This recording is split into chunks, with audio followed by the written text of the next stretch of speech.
Hello everyone, I'm Asha Nayaswami. We're doing the essence of the Bhagavad Gita, explained by Yogananda, remembered by his disciple Swami Kriyananda.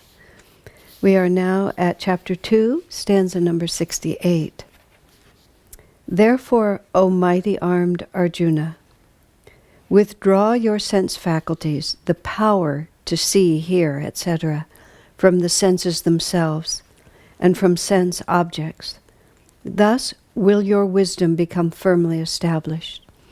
Swamiji always makes a point, and Master makes a point, because it says, withdraw the power to see and hear from the senses themselves. And it's a little point, but no point in the Bhagavad Gita is really small in itself, that it's our consciousness that activates our senses. Sometimes people seem to think of us as physical beings. I mean, they think of themselves or they think of human beings as somehow it's mechanical.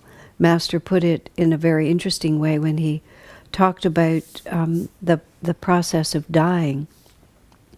And he said that those who have meditated and have some experience of the fact that consciousness is independent of the brain, that it's consciousness itself that activates the brain, it's not the brain that gives us consciousness. And Master said that if a person understands that consciousness is the fundamental reality, that when the brain begins to die, the person does not feel obligated to go unconscious, is how Master put it, which I've always found extremely interesting, that we become convinced of a certain dream reality, and so everything in us supports that dream reality. And so at the time of death, when the organs of the body begin to shut down, the brain itself is just an organ and it will shut down. And most people without a brain do not know how to remain awake. But a person who is a meditator and has had experience meditating will understand that consciousness exists independently of thought, independently of the brain, and that the power to see and hear, etc., is a factor of consciousness. And then we activate the senses, and then we perceive the physical world.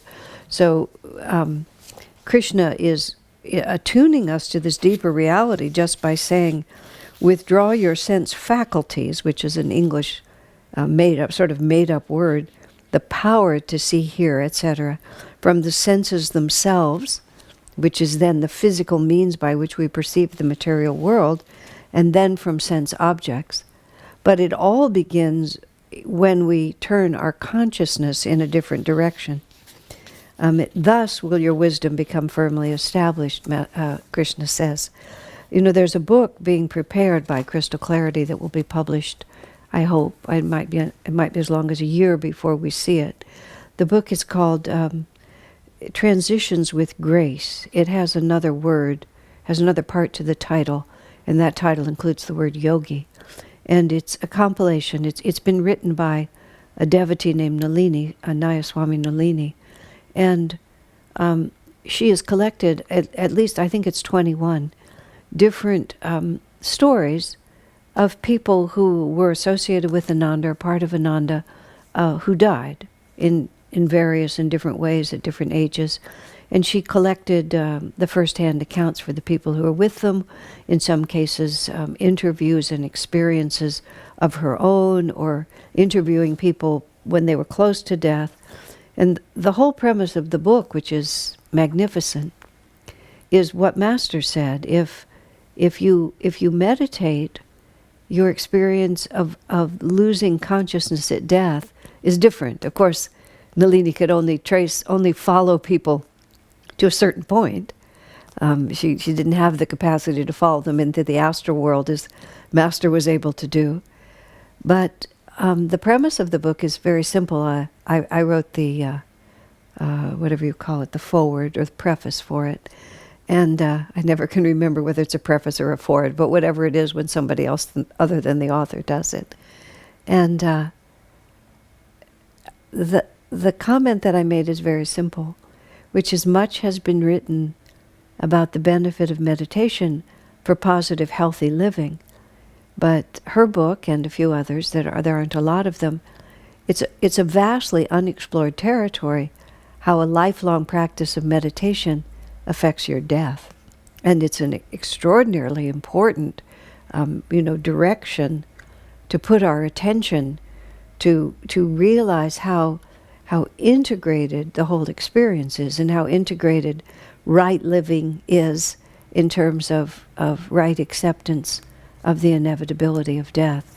I'm very enthusiastic about the book, having been privileged to read it in manuscript form, and am eager for the whole process to make its way through so that all of you can enjoy it also. But this is, again, it's the power to see and hear that is withdrawn in meditation. We cut off, as Master said, we cut the wires to the sense telephones. The telephones are still there, but we've cut the wire. And we've cut the wire by turning our attention in another direction, which is how great yogis can be completely oblivious of the outside world, and yet when consciousness returns to their body, they can see and hear and feel and participate. But when they turn their attention away from it, the physical organs are still there to function, but if the power is withdrawn, they won't function at all. It's not something that I have actual experience of, but it's one of the many realities that we need to keep always in mind. I was talking to someone today, and she was, let me think how this, she was asking me about something I said, and I don't know what recording it was at all. It's something I've mentioned on a number of occasions.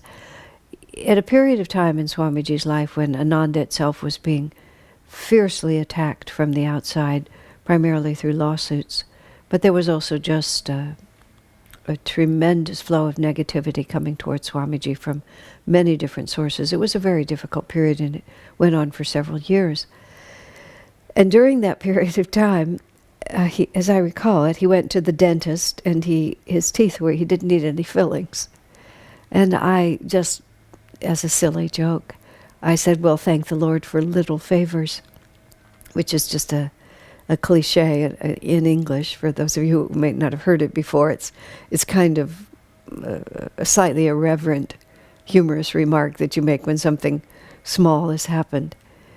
And Swamiji, however, did not take it as a joke. He became extremely serious. And he said, I'm grateful to Divine Mother, and I thank her for everything she sends. And it was an important corrective, even just a casual remark. We always have to keep our consciousness directed in the right way. So my friend was talking to me about the fact that she'd recently had the flu and was very nauseous and just felt really horrible for a few days. And she was trying to thank Divine Mother for sending her, days of nausea. And she said she found it very difficult to be grateful for it. And it was like, she was asking me sort of basically, what is she supposed to do about that? How do you become grateful for feeling nauseous? I said, well, the first thing you do is you become humble, and you realize that we have a ways to go spiritually. And yes, it is right and true that we need to keep affirming our oneness with Spirit and not separate ourselves in thought from our true divine potential. But it's also humbling to realize that we aren't yet at the top of the mountain, and that's just the way it is. It makes us compassionate toward others who struggle, because wherever we're standing on that ladder toward self-realization, we can always look back and see people coming up behind us, and we may be very unsympathetic to the delusions that still hold them, because they are not our delusions anymore. But in the same way, when we look forward, and those who look back at us,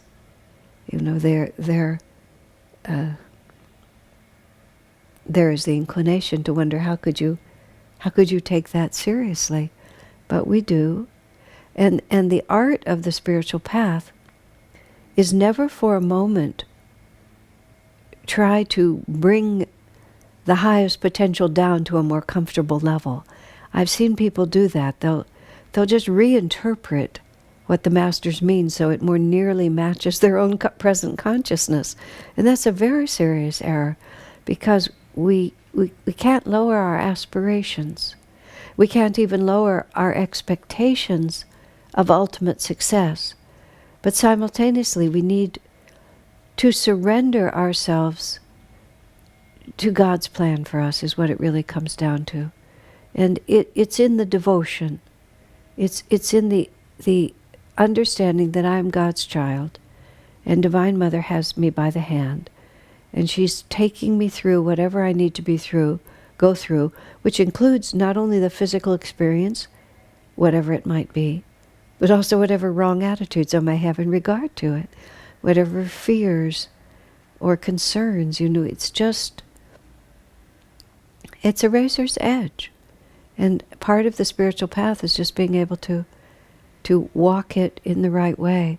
I was saying also to my friend today, Swamiji was very natural in his spiritual life. He never pretended to be above it all. Later on in the commentary to this, for the next stanza, I'll bring this more to a focus. In fact, I'll go on to the next one and then come back to that.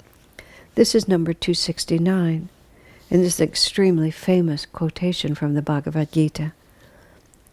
That which is night for the unenlightened is day for the yogi, and that which is day for ordinary people is night for the yogi seer, the one who perceives the inner reality. Now, this, as Swami says in his commentary, this verse has many different ways to understand it. Just starting with the simple idea that nighttime is a good time to meditate because the world is quieter at that point. Swami Kriyananda, when he was first building Ananda, had an apartment in the city of San Francisco, and it was located at the back of a building away from the street, and he said it was absolutely quiet, and it was physically silent, as physically silent in the middle of the day as it was in the middle of the night. He said, but it was psychically quiet. He didn't use that word psychic, but it was much quieter in the middle of the night, because being in a city, it was surrounded by everybody's energy, and it was surrounded by everybody's thoughts. And when people go to sleep at night, the mental traffic, of course, goes way down, and people just fall into a state of rest or fall into a state of subconsciousness, and all of their restless thinking is suspended, at least for a time. So many yogis, many creative people, in fact, find that the nighttime, they can be most attuned to the superconsciousness. I have a friend who worked for many years as an astronomer, and it never occurred to me until I was talking to him that, of course, astronomers work at night because that's when the heavens are most visible. So he worked on at a telescope, and so he would go to work as the sun was going down, and he would finish work as the sun was coming up. And he became so persuaded of the power of night that I remember him just marking incredulously that he just couldn't imagine how anyone could do creative work in the daytime. It just seemed so preposterous to him when everybody else was running around being so outward. So this is the simplest and most obvious comment. Of course, many yogis also have to live in a normal way, so to speak, in the world, which is one of the things I want to comment on, and therefore the possibility of flipping their lives over to a night cycle is not necessarily possible. I visited some friends Narayani and Shurjo, who are now the leaders of our Mumbai center. She's from Spain, and they took a year together of seclusion, not absolute seclusion, but they lived in a rather comfortable house that was somewhat separate from other houses, and they were working on the book that she wrote called My Heart Remembers Swami Kriyananda. Beautiful book if you haven't yet read it. And during that time, because their life was so much their own, they simply lived off the clock. They just paid no attention to what time it was objectively, because their world was almost entirely self-contained, with a few exceptions every now and then. I went over to Spain I actually spent about 2 weeks or maybe 3 weeks there with them. I had the privilege of helping in the final stages of her writing that book, just being another mind to help, clarify and bring it into focus. And they continued in their off-the-clock kind of rhythm. And it was fascinating to me that I was completely unable to do it. I always knew what time it was. And if we were a little bit out of whack with my normal way of being things, in Spain they have a very late dinner hour anyway. 10, 11, even midnight can be their dinner hour. So that alone was disconcerting to me. But if it was 11 in the morning and we hadn't meditated yet, or 11 at night and we hadn't had dinner yet, I was impressed by how uneasy it made me. Just such an absolutely arbitrary reality, unless you're having to conform yourself to the world around you. But the pattern, the habit pattern within me, I never succeeded. The whole time I was there, I never succeeded in putting it out of my mind. There's just now, it was the smallest reality, but in so many ways, we are completely, well, I want to use the word hypnotized, but we're just bound in to the rhythms and the realities of this world. And it takes a tremendous, consistent effort of will, not necessarily to become unaware of the world that's going on around us. I mean, that is unaware, like, not conscious of the events and so on. That's a very specific and a stage of yogic development that most of us are not called to live. In The Holy Science, Sri Yukteswar's book, which I really have not studied, and I'm not sure I've even read all of it. It's not a book that speaks to me yet in my life, although I'm about to tell you it has given me a few really wonderful ideas. And this is one of them, and some of you have heard me say it before, but it's worth repeating. Sri Yukteswar takes up the question of purity of heart in the context of Jesus in the Beatitudes, listing all of these different qualities. Blessed are the peacemakers, for they shall find peace. Blessed are the merciful, for they shall find mercy. Blessed are the pure in heart, for they shall see God. I mean, it's a beautiful juxtaposition, which is the subject of enormous meditation. What is purity of heart? And why then would that bring God realization? So Sri Yukteswar, who in the Holy Science is reconciling some of the teachings of East and West, purity of heart is Patanjali's definition of yoga. Yoga chittas vritti nirod. Yoga is the neutralization of the vortices of feeling in the heart, the emotional, the whirling energies, because pure intuition is absolute calmness of heart. And most of us, the vrittis of feeling or whirling, the vrittis in the chakras create restlessness in the heart. And that restlessness keeps us in the state of duality. We long for this, we reject that, we suffer here, we seek the freedom from suffering over here, and we're always moving back and forth like this instead of resting in the calm center. That was precisely what Swamiji was correcting in me when I said, thank the Lord for little favors. That's a vritti of movement in the heart that says, I'm grateful for this, and I'm not so happy to receive that. And Swami wanted to be always one-pointed and still in his acceptance. And so purity of heart is when the heart is not drawn to any of the dualities, but rests completely content. And as the Bhagavad Gita goes forward, it speaks of contentment being at perfect rest, undisturbed by all these opposites of desires and attachment.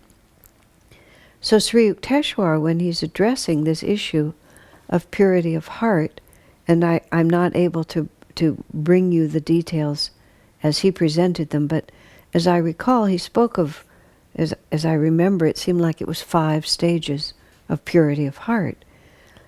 And most of us are in the first, second, or third.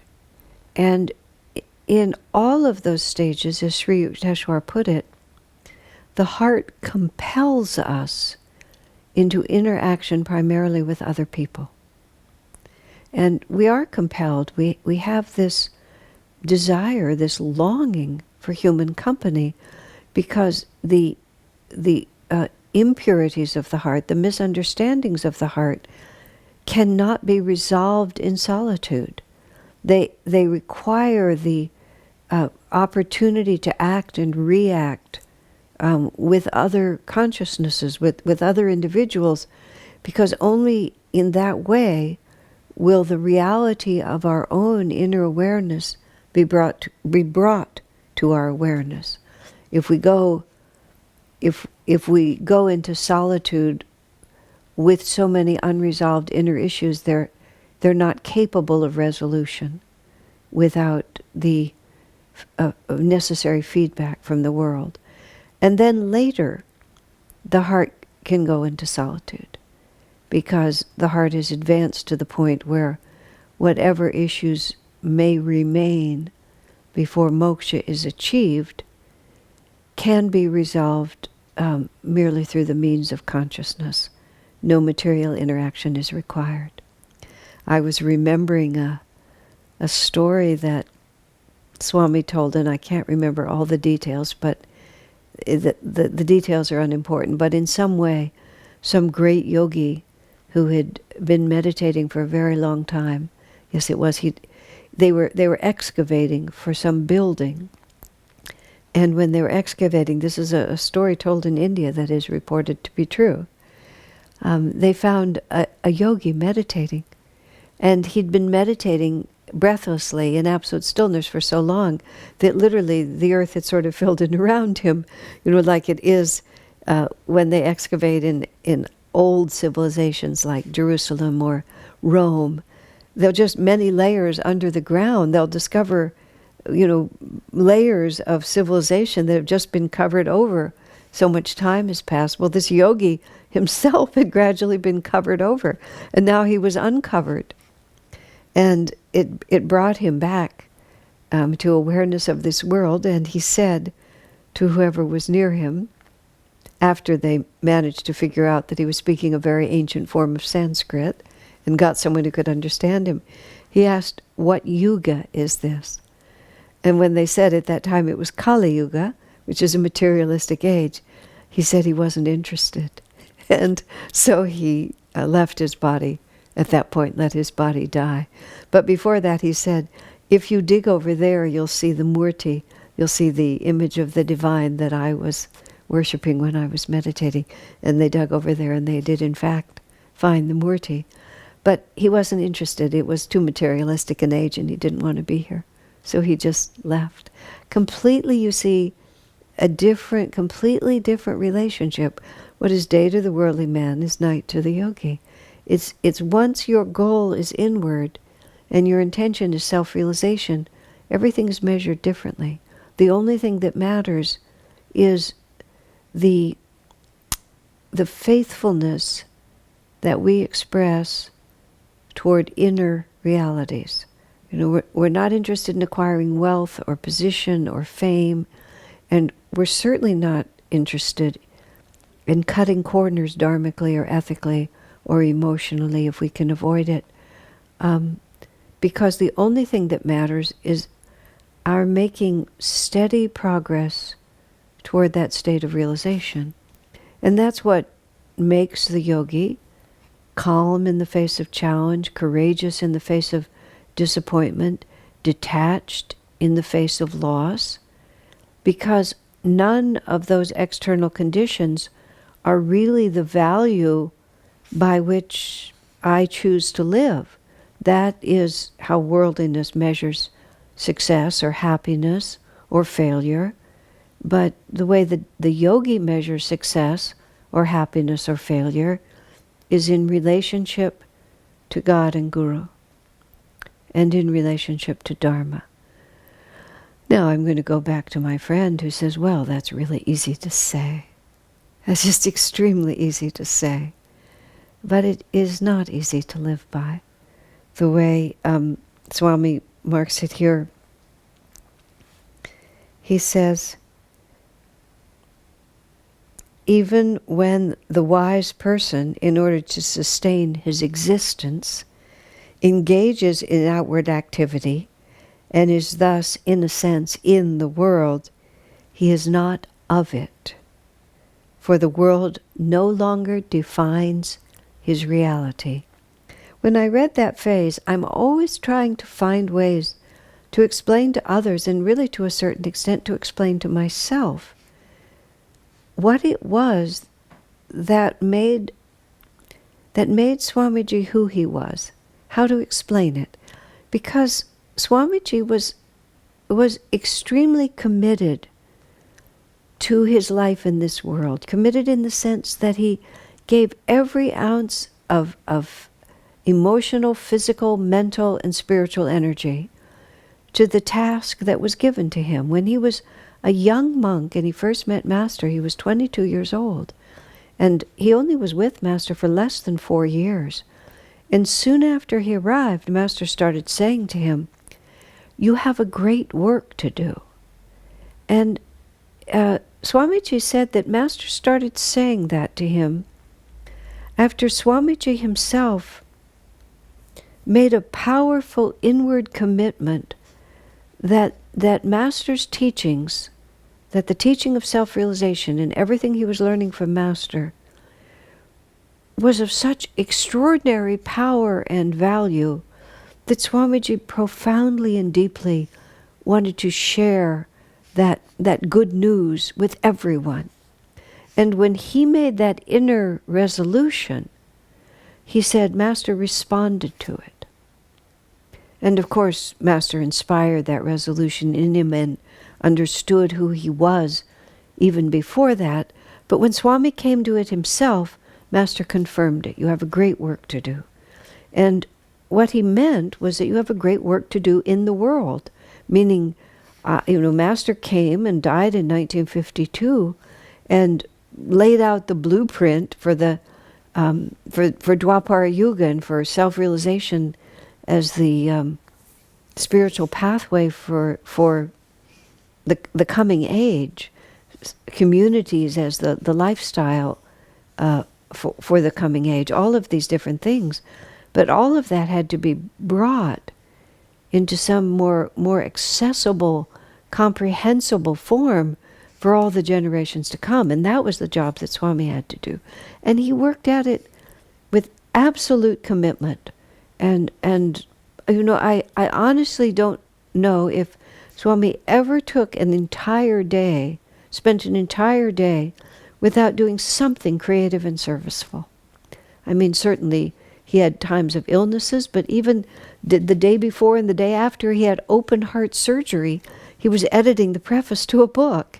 It's just, and even when he was the most ill, I mean, he never stopped.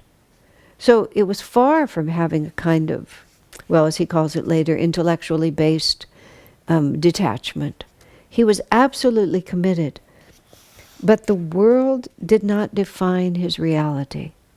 I was thinking about it in terms of Mother Teresa of Calcutta, the very famous Catholic nun who started the Missionaries of Charity and she's passed away now, did so much wonderful work with the poorest of the poor. That was her ministry, and she made these homes for the ill and the dying. She picked dying people up off the streets of Calcutta and took them to her homes and founded places in many parts of the world. But her ministry was always to the poorest of the poor.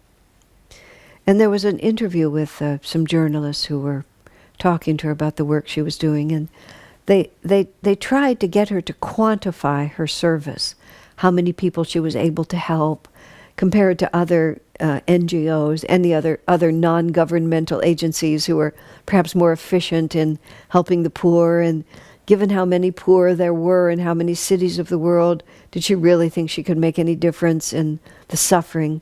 Just the way the world measures success. Now, Mother Teresa had been a nun in a particular Catholic order in India, where she was stationed, I believe, and it was a teaching order, and she lived in her her convent house and was going about her teaching duties, and this was considered to be an appropriate life for a nun, which she had selected for herself. And she wasn't a leader, she was just one of the sisters. But her life story is that she was on the train, I believe heading up to Darjeeling, but it doesn't matter. And she had a vision, or she had an experience somewhere in there, where Christ came to her. And he said to her, this is not your life. You need to come out of this order, and I want you to serve. And I don't know what the words were, but it might have been the poorest of the poor.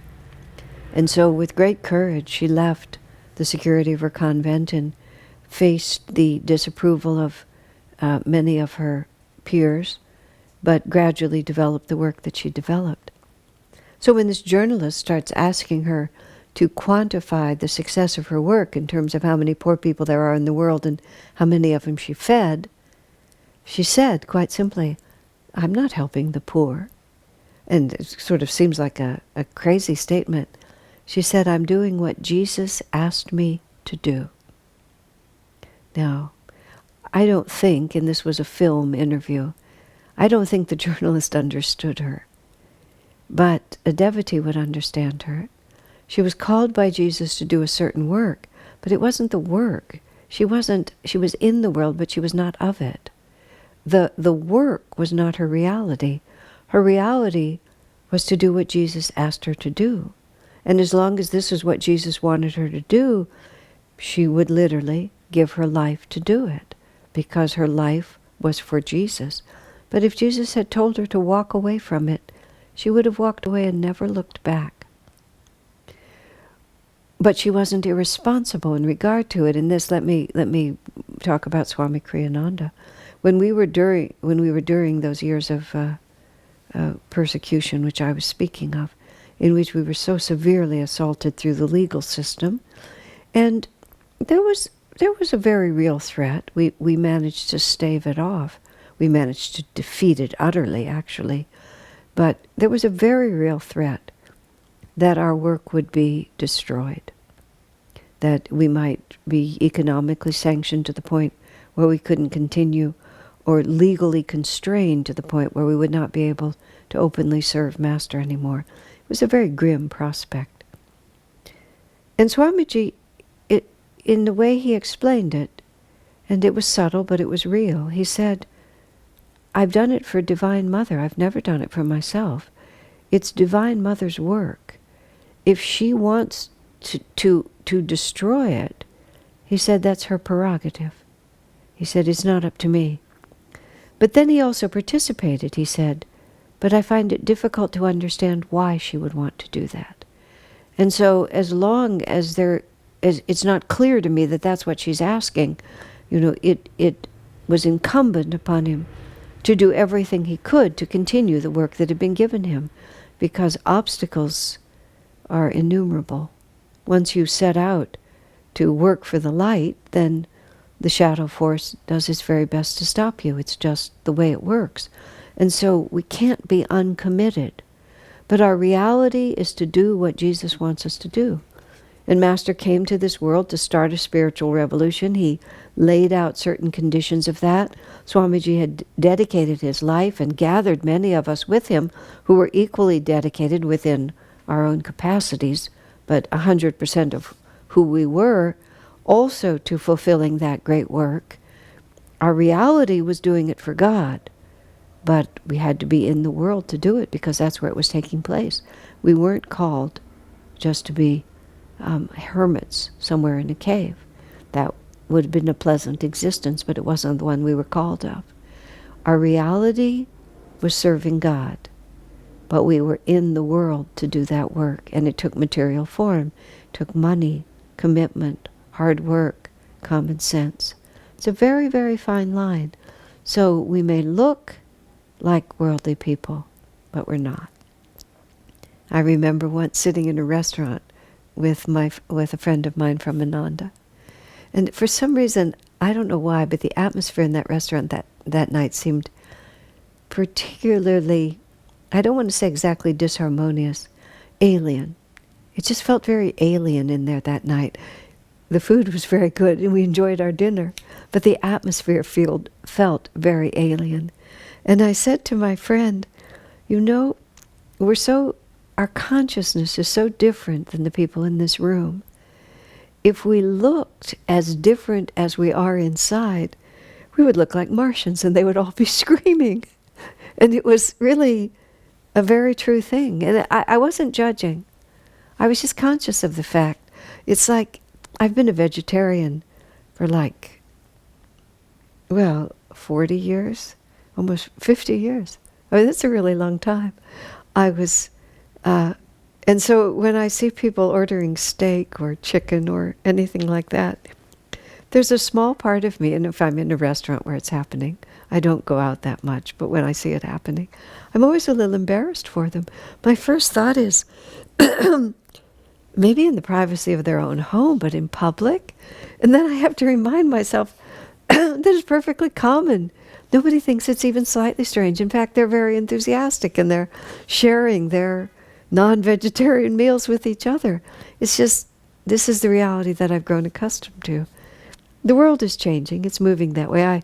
This is just completely irrelevant, but I had a fun experience. I was somewhere. Oh, I was at one of the shopping malls nearby. I had to go to a currency exchange place there. And there was an entrepreneur, a little table that they'd gotten set up in the foyer, it was a covered mall, so they were outside there. And it was advertising some extremely clever, helping people to have home-cooked food. One of the many systems that's developed. I live in Silicon Valley where people work so much and they make a lot of money. Many people make a lot of money. So they don't really have time to make a home and take care of their lives. But people are also always trying to find balance. And America being such a creative country where there's always so much initiative, now there are all these systems that, like you order this box. You order a box and it comes, and all the pre-cut, pre-measured ingredients are there for you to put together a home-cooked meal. But you don't have to shop. You don't really have to cook. You just assemble a home-cooked meal. It's very clever. And I don't know if all of it, but much of it was vegan and vegetarian. So its name is something like Cook Fresh or something like that. So I'm walking by, and a very, very personable young man is there. And he calls out to me and tries to get me to come over and talk to him at his table. So I walk over, and I knew what it was. I kind of looked over the details of it, and I said, I've been living like this for the last 50 years. And I'm pretty good at doing it on my own. I don't need your help. But then I said, just when we started this, this natural foods, organic foods, vegetarianism, veganism, Diet for a Small Planet, which was a revolutionary book at that time, plant-based diet, and so on. I said, we were lunatic fringe. And look at you, now you're an up-and-coming entrepreneur. I said, good for you. I was extremely pleased to see it. Consciousness shifts, and consciousness is shifting, but we have a long way to go. And even in the highest age, I had a conversation with Swamiji once where we were lamenting some horrible thing that goes on our planet right now, which is characteristic of the transition between Kali Yuga and Dwapar Yuga. We are in Dwapar Yuga proper. It began in 1900. The transition was from 1700 to 1900. So we're 100 years into a 2,400-year cycle. But it is a 2,400-year cycle, so it's a long time. We have a long time to go. And even Dwapar Yuga is only the second Yuga. That's what Dwapar means. It's not that advanced. And so there's a lot of extraordinarily heartbreaking and painful things going on this planet at this time. all of which we have all the technology and all the wealth in the world to resolve. But during early Dwapara, many people of selfish, dark consciousness also are born onto a planet in this stage. Many very destructive people are born because Kali Yuga has to be destroyed. You know, a time of transition is a time of chaos. And so many chaotic and destructive things happen. Master said there would be war, and there would be civil disruption and natural cataclysms. So people who are in tune with creating that are also born here. And people who are in tune with creating the light consciousness that is coming into the planet are also born here. So there's us in a very real sense, and then there's them. And we're on a collision course with each other. I'm going to actually just talk about something else, which I think is important to discuss, and I'll just take this opportunity. Many years ago, I think it was in the 1980s, there was an Indian teacher. His name was Sant Keshav Das. He was a very fine man. He's left the planet. He left a number of years ago. And he came to Ananda. So he and Swami Kriyananda had a mutual affection and respect for each other, and they would often visit each other in their ashrams. Sant Keshav Das came to visit Swami Kriyananda, and they were having lunch. I often helped cook and helped serve, so I was also present. And the conversation turned to the transition between Kali Yuga and Dwapar Yuga, and certain predictions that Master had made, and other predictions. You know, Santji, as he was called, was well aware. Yogananda is not the only one. Many saints and sadhus who have expanded vision have spoken about these difficulties, inevitable difficulties during this transition.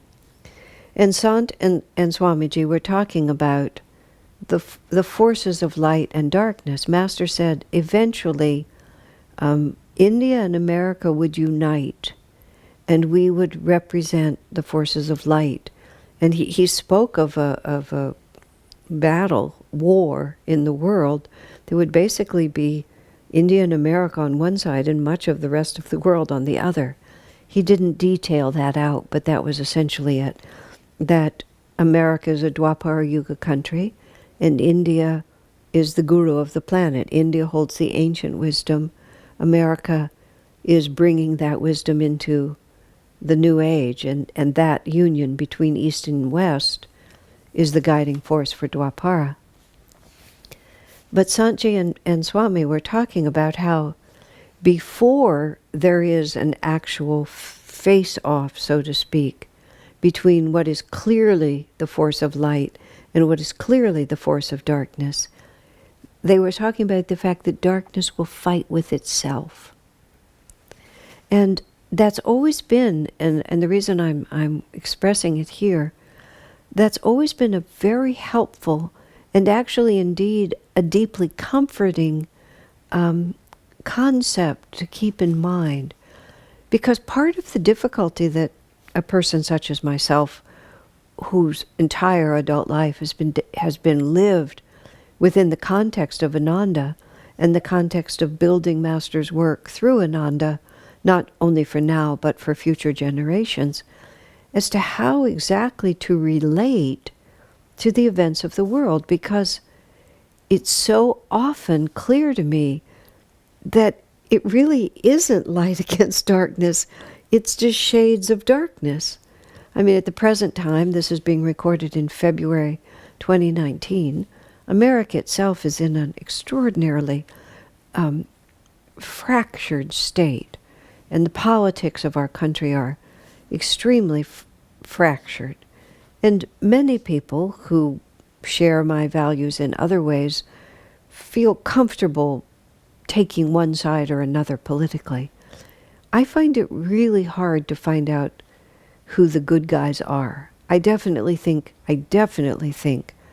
that there are darker and lighter forces.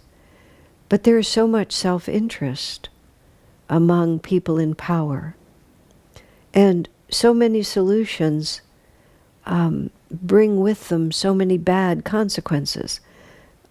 So much of law that looks like it's going to be helpful often does as much harm as it does good. And it's just very difficult to find the clear, bright line. Now, I'm speaking of myself. I'm not criticizing anyone else who feels they have a dharma to participate in another way.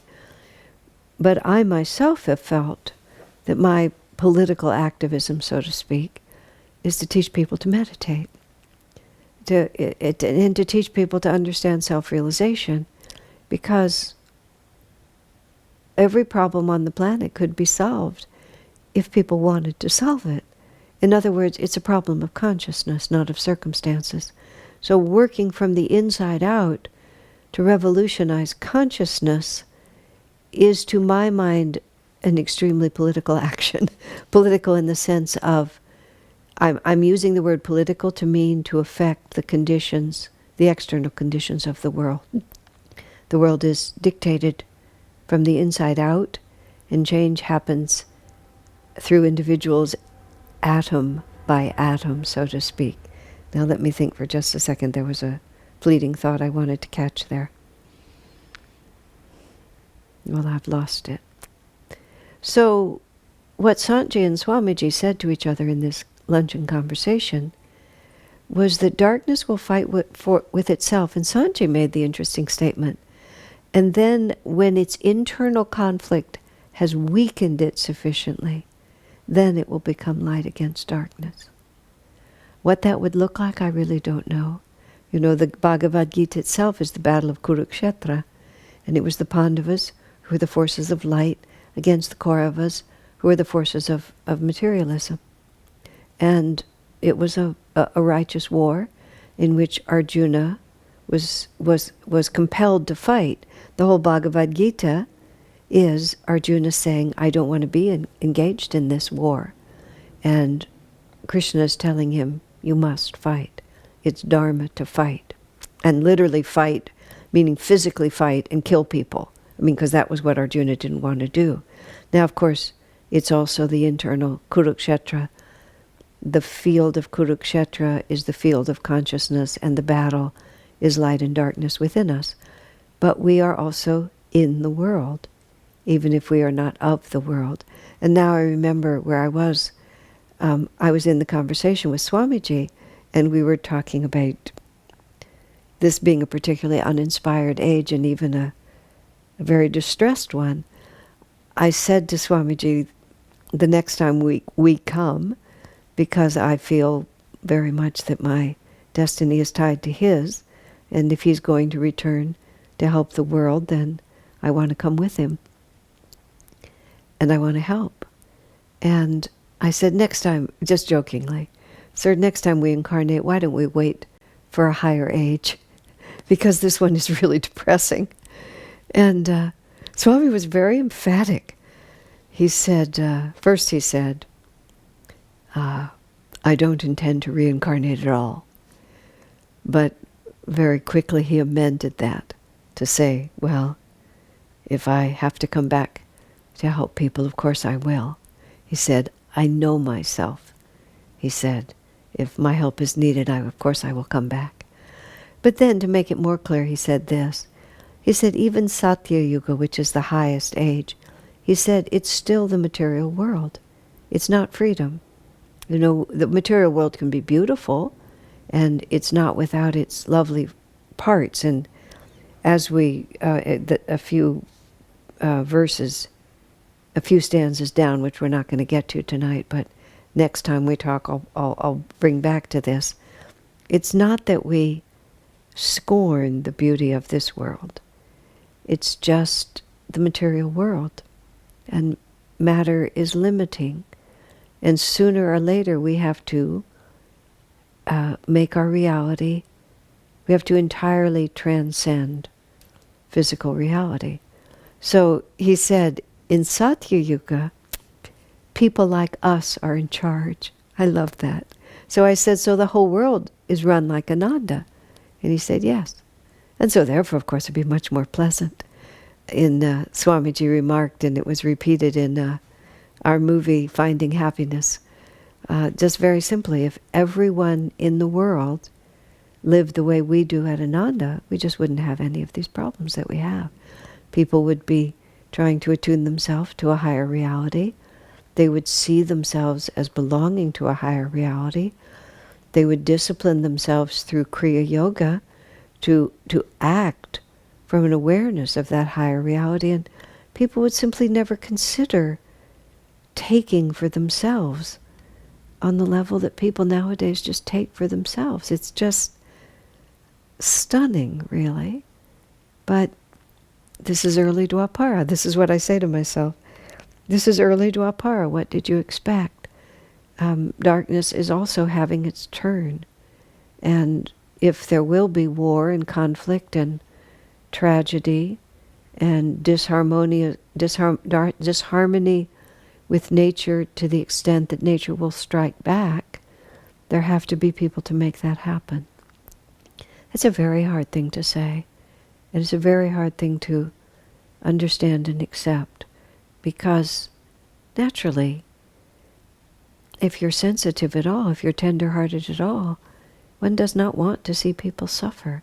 It's very challenging. And the more you open yourself to people, and even more profoundly, the more willing you are to try to help people, there's this very fine line between wanting to give your energy to help make people's lives better, which is an ideal way to spend your own life, if the inner reality is the primary reality, to make all of one's decisions in terms of, well, the simple prayer that Swami always had, and it's the perfect prayer. How can I serve? That was how Swami lived his life. The question always was, how can I serve? Toward the very end of his life, in the last couple of years, he went on a pilgrimage to Medjugorje. Medjugorje is a town in Yugoslavia where, well, what used to be Yugoslavia, where maybe it still is. Forgive me for being ignorant of the exact geography of that part of the world. But many years ago, there were 4 or 5 children, and the Virgin Mary appeared to them, and has continued to appear to most of them for decades now. And it's become a very holy place of pilgrimage. So Swamiji went there on pilgrimage, and through the agency of a wonderful friend named Nandini, it was arranged for him to meet several of the visionaries. And the one to whom he felt closest, he said to her, because she had, I believe, daily visions of Divine Mother, he said, ask Divine Mother if there's anything more I can do. If there's anything more I can do to serve her. And Swamiji said later, he never got an outward answer, but he said he got an inward answer. And he put it this way, he said, I've done everything I could think of to do to serve Divine Mother. And you look at Swamiji's life, and his creativity was, well, it was just breathtaking. And it covered so many fields. Toward the end of his life, he wrote a novel. It was called Pilgrimage to Guadalupe. And when he sent the first, it was his habit to send to a few of us his manuscripts as he wrote them. And when he sent the email to which these first chapters were announced, he said, here's my new novel, and then jokingly said, bet you thought I'd never write one. He just said to Divine Mother, is there anything else I can do? And whatever she told him or suggested to him or came to him intuitively, he would do it. How can I serve? That was his only question.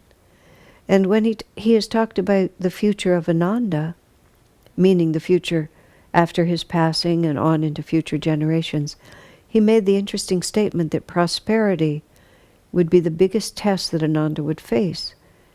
Because once we are able to have comfort for ourselves and to have what we want and to have a comfortable life and an easy life and to have our desires fulfilled, he said very gradually, he said, I'm not saying it will happen, but it could happen.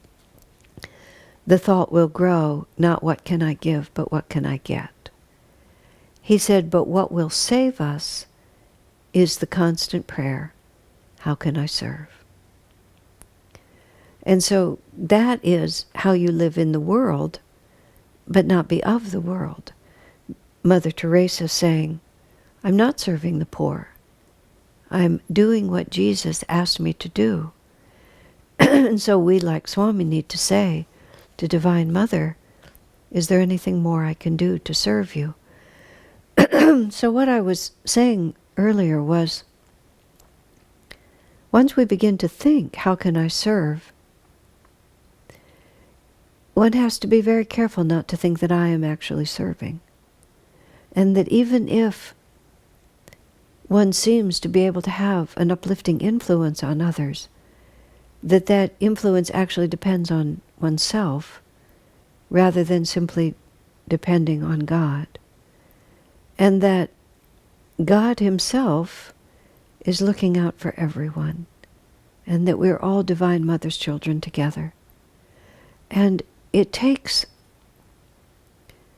a very profound level of courage to be able to face with equanimity the possibility that God may ask a lot of people, and that no one can stand between a person and what God knows is needed for that person to become liberated.